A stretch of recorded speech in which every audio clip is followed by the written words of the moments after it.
I'm Esther Dillard on the Black Information Network, chatting with writers and authors who offer an added perspective for our listeners. This is The Color Between the Lines.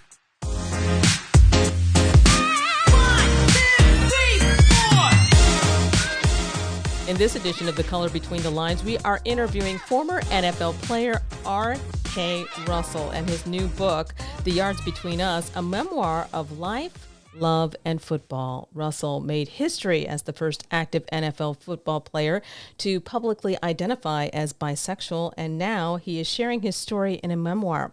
Welcome, Mr. Russell, to the BIN. Oh my gosh, thank you. Thank you for having me. All right. First, I want to say it's really nice talking to someone who's from my hometown of Buffalo, New York. I really like how you wrote about how, in this book, your beginnings with losing a father and really your connection to a lot of your roots and community when you moved to Texas, how you lost a lot of that connection. You write in detail about struggling with being bullied and then finding the love of your life. And you mentioned that you had to struggle many times with your personal and private life and then your public life as a football player. And can you just talk a little bit more about just that all that struggle and stress and being able to just being able to be yourself? Yeah, of course. I mean, I think it's a dynamic that still to this day I can struggle with, or at least am very conscious of. A lot of the times there are the things that we do for work, there are the things that people like know about us, know us for. The public persona kind of creates itself if you're not really conscious of it. And then there's the private life, there's the personal life, there's the family, which is kind of its own small community and microcosm, and you can go through struggle there. But for a long time, I didn't really know to keep it separate. I wasn't really taught to keep it separate until sports came into my life. And honestly, until once you start to realize the different communities, identities, and labels that you do embody. Like you said, I talk about growing up in Buffalo and being around family and being in a city where you did like know everyone. I also there was a large Black community there. And you feel very welcome. You feel very a part of everything. Unfortunately, I lost my stepfather who was raising me at the time, and it kind of brought my mother, who, at that point did not intend to be a single mother. She never set out to be a single mother, but was put in that situation and had to think what would be the best for her son. So we moved to Texas where we did have family. Unfortunately, that relationship became estranged and became very stressed for many reasons before that have nothing to do with me. That's kind of the layer of family. And it wasn't until Texas where I started to feel othered, where that separation started to happen, where I was no longer around predominantly Black people in predominantly Black schools, where, Texas is the last state to abolish slavery, and there's a lot of lingering racism and stereotype and prejudice there. It was then when I found football again, where I found community again. Even though everyone didn't look like me, we all were under this same belief of just love for the game, love for sport, and to be a good teammate to each other. I did not know at that time that football and sports culture kind of had its own list of rules and preconceived notions and the do's and don'ts. And that's really when the divide happened, because I had found this community in sport and I wanted to keep it because I just lost a community. I just lost like a very big sense of family, a father, and just being around family members. That this new kind of family I was making became very important to me. And we struggle, I think, oftentimes, especially as Black people, especially as LGBTQ people of color, to find spaces that are welcoming for us, to find spaces that are built for us, by us, even in a sense, and that feel very nurturing, very loving, very caring. And I didn't have a lot of those. So, I tried very hard to hold on to football. I tried also very hard to explore who I was and find out who I was. And the two kind of set on a collision course, especially once professional football then came into the sphere, because it was like, are you going to kind of go on this personal journey and live this life and figure out your sexuality and your identity, or are you going to feed your family? Are you going to play the game that at this point, 12 years I had been training and playing? So I came at the divide, and looking back when I chose football, that is a choice that, for all of those reasons, I understand, but of course would lead me to a detriment and a lot of heartache. Hmm.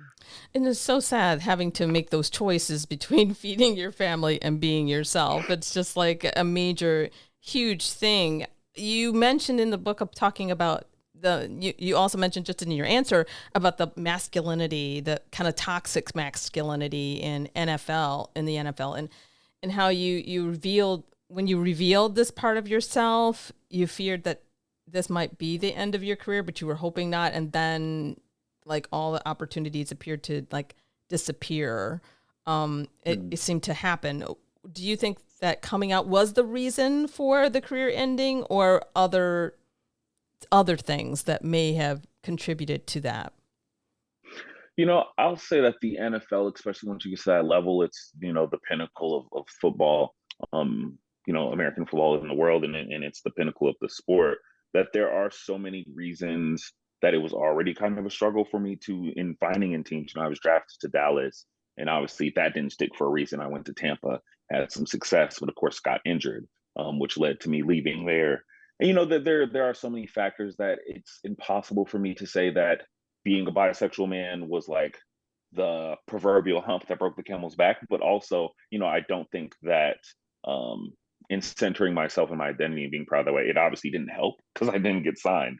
But it's also, the opportunities I make very sure to tell in my book, In the Yards Between Us, that what I wanted and what I intended for my life, one, took me down a very dark path, took me to the edge of kind of destruction and depression, and it was everything that I thought I wanted, especially early on, I got. And I still wasn't happy that sometimes the opportunities that you want aren't the opportunities that are given to you and aren't the opportunities that feed your soul. So the opportunities to play on the field did not come, but a plethora of opportunities came to be a voice in sport, to still be connected in the NFL. I'm still very much in touch with them now, doing internal panels. I'm doing out external work and panels and pride and promotions, and really trying to change sports culture in a large. I've gotten this opportunity to write this amazing book. It's just it's we as humans, we're comfortable when we think we're kind of just the master of our own destiny, and we are in a sense. But sometimes, when you're called to do something, you got to answer the call, and that's what happened with me. There's a lot of social issues that I think the NFL is starting to be more proactive at. Just also in fighting the battle against racism and fighting the battle against its own misogyny and sexism within sports in general. And one of those things is also being more inclusive to the LGBTQ plus community. We kind of see it in this small window of time from Michael Sam coming out and being the first openly gay player to be drafted, to my coming out and all of the opportunities that I've had in sport thus far, both in sport and out of sport. And then in Carl Nassib coming out, and just being able to also then sign a team and play. I believe he's still pursuing, a career on the field and playing on the field. He's a free agent right now. But even just those three instances were so different. And everyone, you know, made it a little better, I think, for the next person. I'll speak for myself. I know that Michael Sam and all of those before me have set a lot of groundwork for everything that I have been able to do now. And I only hope that I can continue to do that. Not only hope, I'm making sure that I'm able to do that, and that it'll be more welcoming. So, change is never as fast as we want it to be.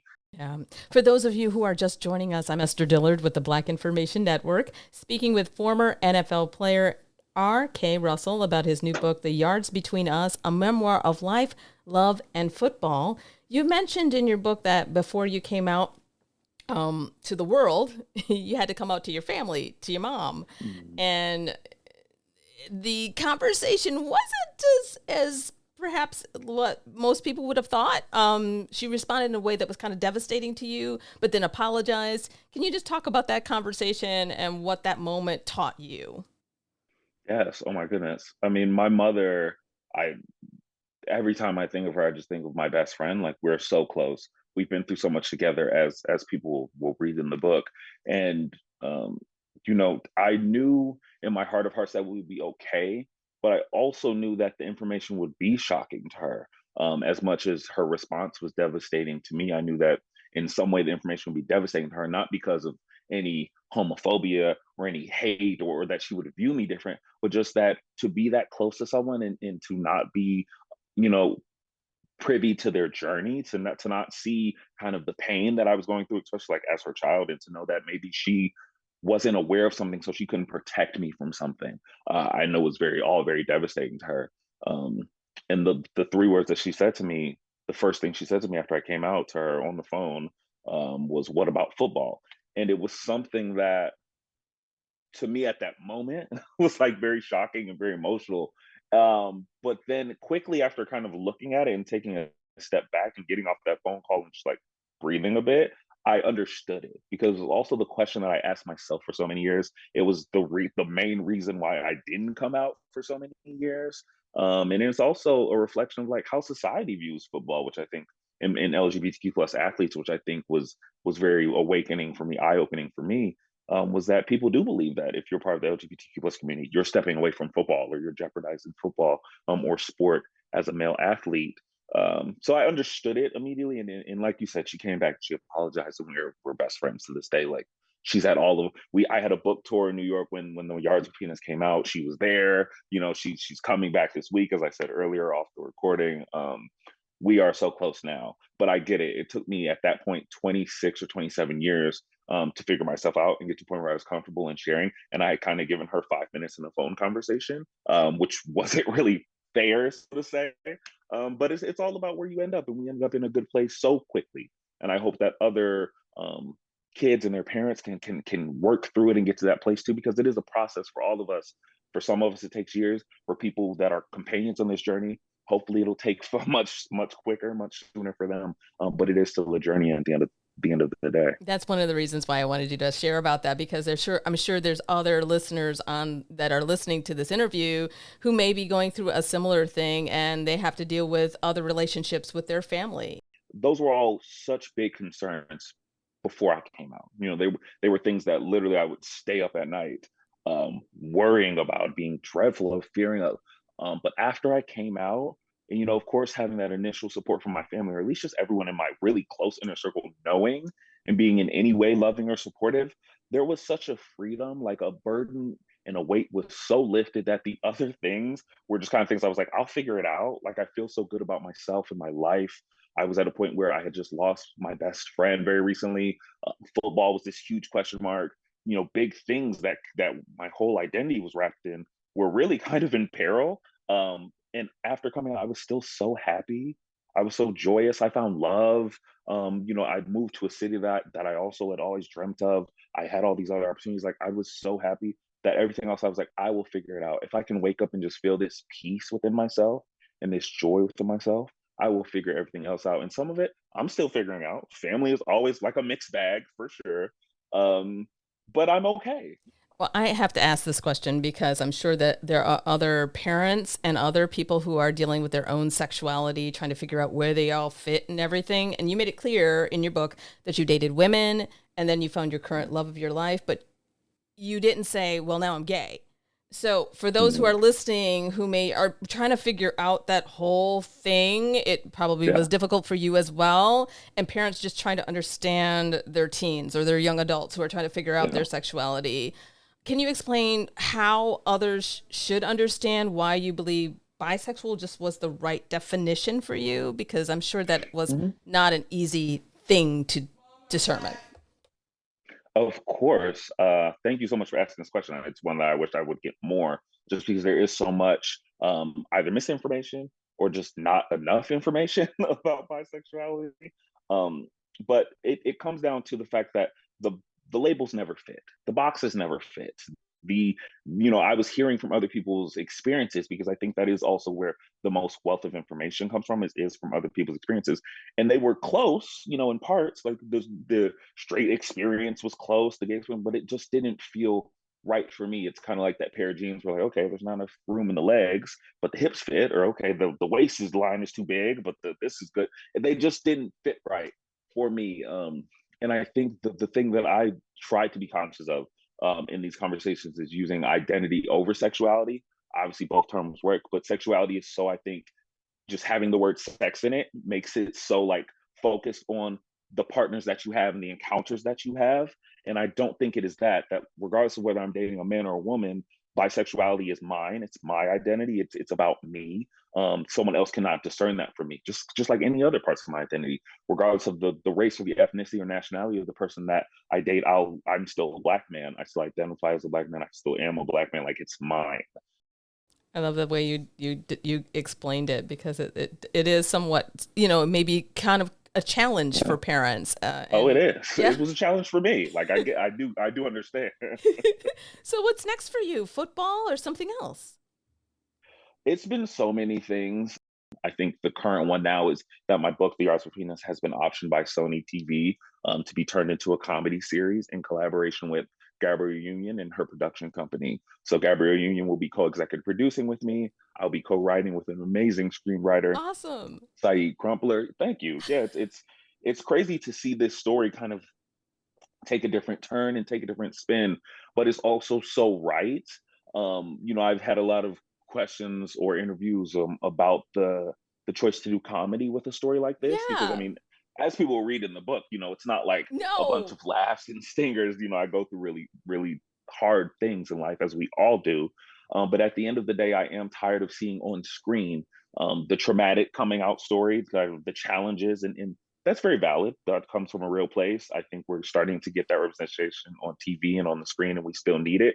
But I personally am interested in the post coming out story. I'm interested in the joy and in the messiness of just the human experience, how someone after coming out navigates all of the things that they were either fearful of before coming out or didn't even know, and how we can all just find that human thread and that human joy of empathy. Wow. I am so looking forward to seeing that come to life and see that actually come to Thank you. an end or a beginning, so to speak. Yeah. Thanks so much, R.K. Russell, for joining us on the BIN. Thank you. Thanks so much for having me.